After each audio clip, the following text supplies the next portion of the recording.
And while the US waits for new President Barack Obama to take office, he's been answering on his website how he would address the most pressing issues faced by Americans. And with the war raging in Iraq, the economy falling apart, the top question was, would the new president consider legalizing marijuana? And for more on the subject, we're now joined by the only full-time marijuana lobbyist on Capitol Hill, Aaron Houston from Marijuana Policy Project. Mr. Houston, hello to you. Has such a wide interest to this subject come as a surprise to you that despite many other problems, people seem to be so interested in legalization? It has not come as a surprise to me. In fact, there is a silent majority in this country that would like to see marijuana legalized. They would like to see the millions of marijuana-using adults, responsible marijuana-using adults, come out of the shadows and actually be able to speak openly and honestly about what they do, as opposed to, say, having a glass of wine at night, they have some marijuana. But moreover, we don't want those people to be subjected to the threat of jail, arrest and jail, and their lives destroyed anymore. We believe that the government would actually save tons of money from legalizing marijuana, taxing it, regulating it, and taking it out of the hands of some very, very bad people. I know that your fine network has covered the Mexican drug trade violence at the southwestern American border recently, which is absolutely horrific. With our current policies, we are giving our money to some very, very bad people, and the violence has only increased. And my response to opponents of legalizing marijuana would be to say, that we've tried your way. George Bush went to Merida, Mexico, and promised an investment of military infrastructure in Mexico. It simply hasn't worked.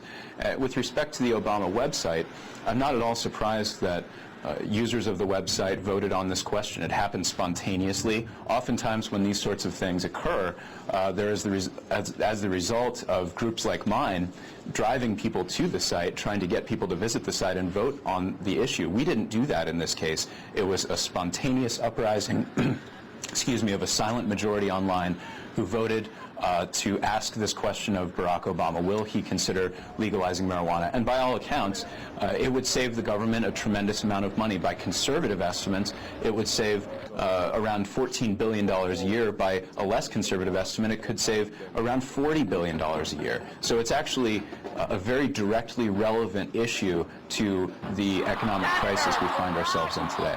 Yeah, and we know that at least a dozen states have already legalized the medical use of marijuana, but federal authorities are constantly raiding the facilities where patients are treated with this drug.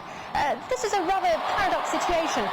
Why is this happening, and do you think Obama to bring change? Well, we do expect President-elect Obama to bring change to the situation. George Bush has heartlessly directed the Drug Enforcement Administration to go after medical marijuana users and activists and patients and providers in California and in other states that have medical marijuana laws that protect patients and their caregivers. He's done this at a time, as I said, that we have an increasing problem with drug trade violence at the Mexican border, the southwestern border of the United States with Mexico.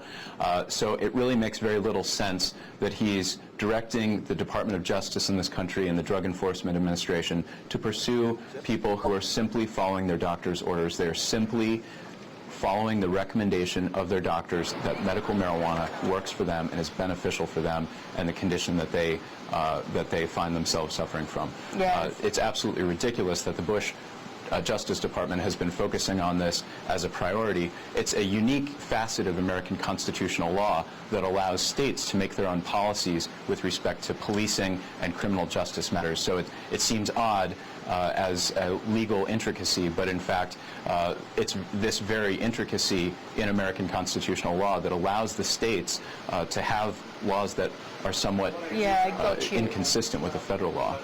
All right, and finally, very briefly, if you can, how widespread is marijuana use in political and celebrity circles in the U.S.?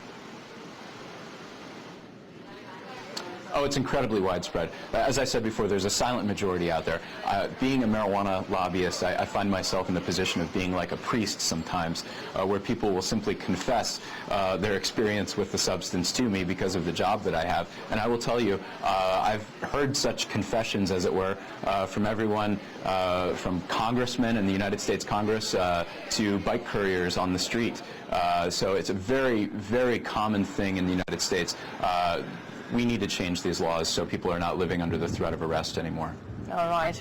Aaron Houston, Marijuana Policy Project Director of Government Relations, many thanks indeed for sharing your views with us.